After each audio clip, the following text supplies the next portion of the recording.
Good evening friends, দেখো আমি চলে এসেছি তোমাদের সামনে আরও একটি নতুন রান্না নিয়ে।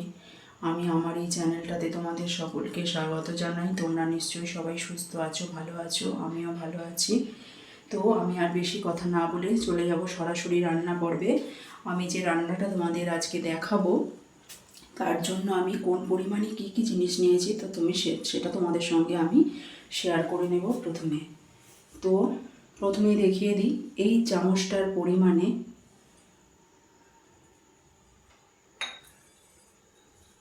3 চামচ মতো নিয়েছি এখানে কর্নফ্লাওয়ার, 3 চামচ মতো নিয়েছি সুজি,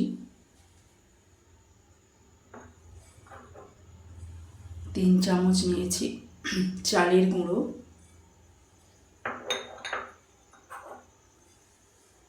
4 পিস চিকেনের টুকরো। যে যে ভাজা মশলাগুলো আমি নিয়েছি তার মধ্যে আছে রাঁধুনি, আমি কৌটো দিয়েই দেখাচ্ছি, এই যে রাঁধুনি, 1 চিমটে রাঁধুনি, 1 চিমটে সাজিরে,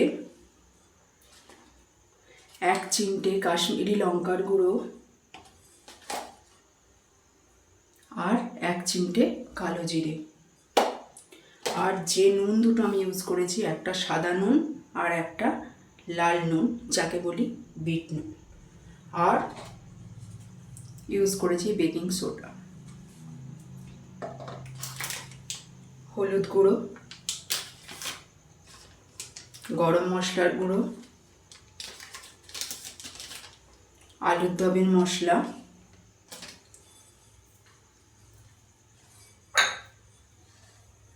আর এই যে ছোট ছোট আলু দেখছো, এরকম আলু আমি 10-12টা নিয়ে সেদ্ধ করে নিয়েছি। সেদ্ধ করে নেওয়ার পর এইখানে যে মিশ্রণটা আছে, ওই সেদ্ধ আলু, কাঁচা পেঁয়াজ, কাঁচা লঙ্কা আর আমি যে মশলাগুলো ইউজ করেছি, ইনগ্রেডিয়েন্টসগুলো সব এর মধ্যে একসঙ্গে দিয়ে আমি মাখিয়ে নিয়েছি। আর দিয়েছি অল্প পরিমাণে সয়া সস। তো এই মিশ্রণটাকে আমি খুব সুন্দরভাবে মেখে নিয়েছি।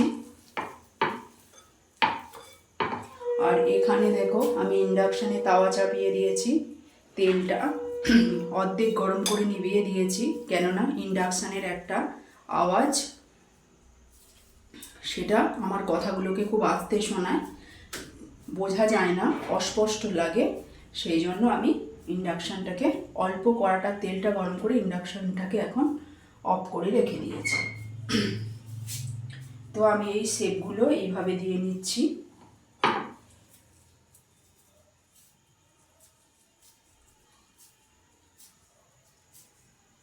এইভাবে দিয়ে নিচ্ছি।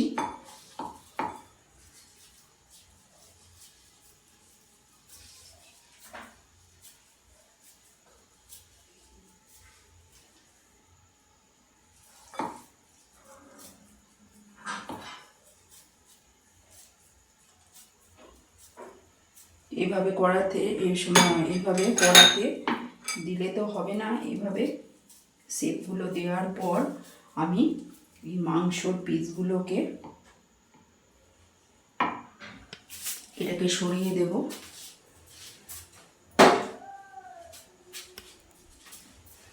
আর হাতটা একটু ধুয়ে নেব।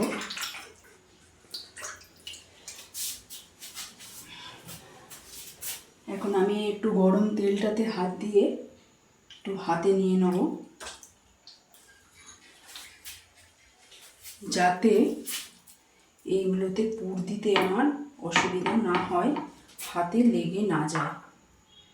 তো এই একটা মাংসের টুকরো আমি নিয়ে নিলাম, এখন এর মধ্যে এইভাবে দেব, দিয়ে এটাকে ফোল্ড করে নেব।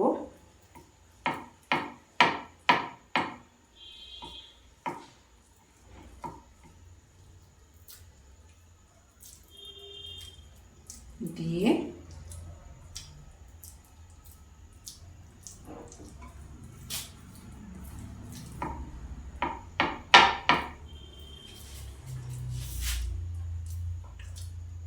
এই যে করে নিলাম শেপটা।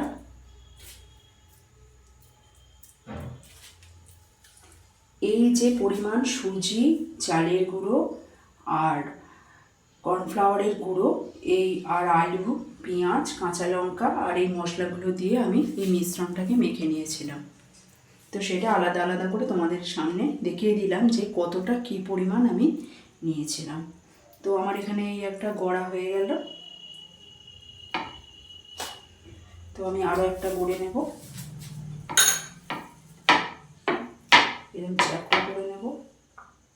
এই যে মাংসটাকে এইভাবে দিয়ে নেব মাছ বরাবর, দিয়ে আমি এইভাবে ফোল্ড করে নিচ্ছি।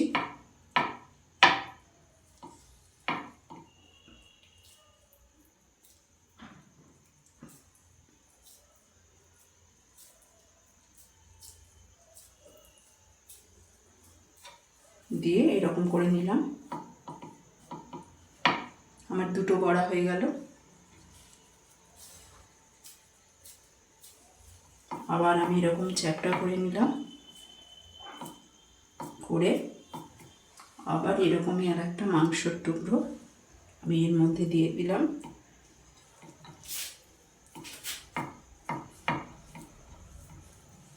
দিয়ে এইভাবে আমি পাকিয়ে একটা লম্বা শেপ দিয়ে নিলাম।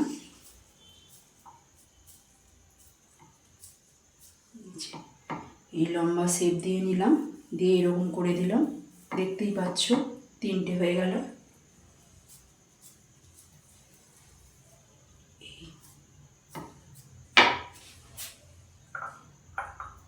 এই যে শেপটা দেখতে পাচ্ছ এর মধ্যে নিয়ে নিলাম, দিয়ে এইভাবে ফোল্ড করে নিলাম। তো আমার চারটে হয়ে গেল। এখন আমি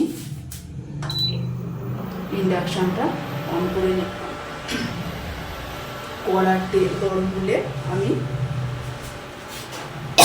এই সেভ করা সবগুলোকে এর মধ্যে দিয়ে দেব।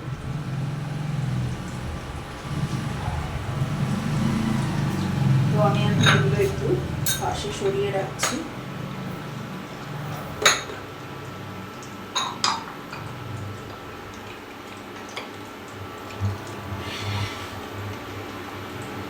আরও একটা আমার করতে বাকি আছে।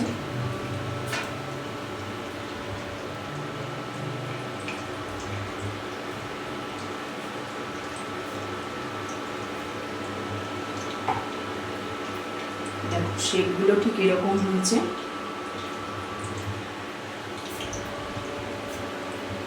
দেখো কড়ার তেল আমার গরম হয়ে গেছে, এখন আমি ছেড়ে দিচ্ছি।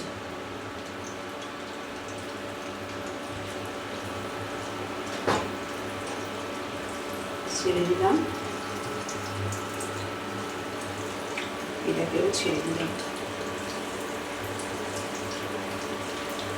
তো বাড়িতে থাকা সাধারণ উপকরণগুলো দিয়ে এইভাবে আমি মাংসর পকোড়াটা, চিকেন পকোড়াটা বানিয়ে নিলাম। তো দোকানে যেভাবে চিকেন পকোড়াটা বানায় সেটা ওই ডিমের মধ্যে দুটো ডিম ফাটিয়ে আবার ওই কর্নফ্লাওয়ার গুলে ওর মধ্যে এই ব্যাটারটাকে চুবিয়ে, ওই ব্যাটারে চুবিয়ে তারপরে তেলে দেয়। আমি তা না করে বাড়িতে এইভাবে আমি পকোড়াগুলো ভেজে নিই।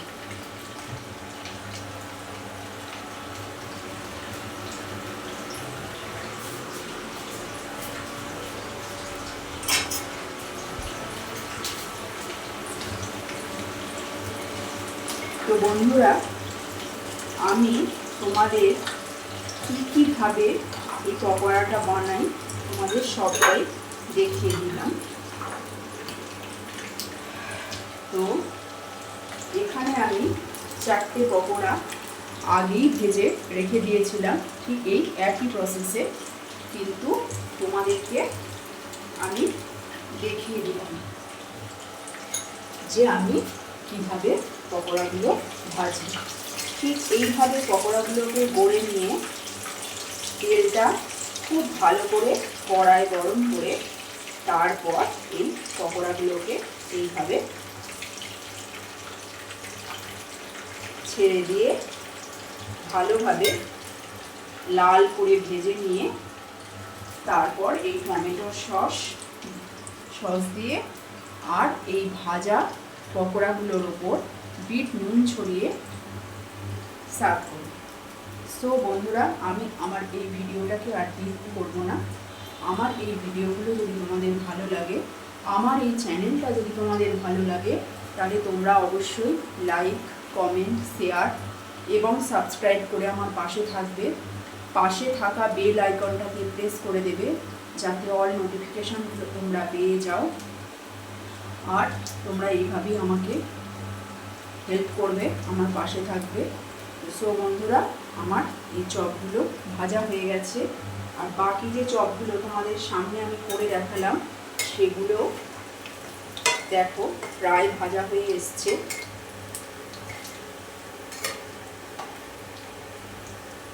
দেখো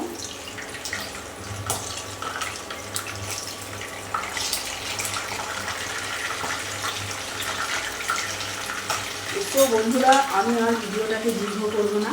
পরবর্তী কোনো নতুন ভিডিও নিয়ে, কোনো নতুন রান্না নিয়ে তোমাদের সঙ্গে আমার আবার পরবর্তী ভিডিওতে দেখা হবে। তো টাটা বন্ধুরা। হ্যাঁ, আর একটা কথা তোমাদের মনে করাই, আমি তোমাদেরকে বলেছিলাম যে আমার বাড়িটা প্রায় রোডের ধারে, তো সেই কারণে আমাকে অনেক সময় বাড়িতে দরজা জানলা বন্ধ করে ভিডিওগুলো বানাতে হয়। তো তার জন্য বন্ধুরা তোমাদের কাছে আমি সরি চেয়ে নিচ্ছি।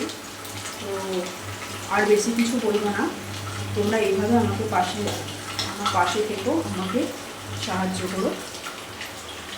তোমরা সবাই খুব ভালো থেকো, সুস্থ থেকো। এই পরবর্তী ভিডিওতে তোমাদের সঙ্গে আমার আবার দেখা হবে। সো টাটা বন্ধুরা, থ্যাংকস ফর ওয়াচিং।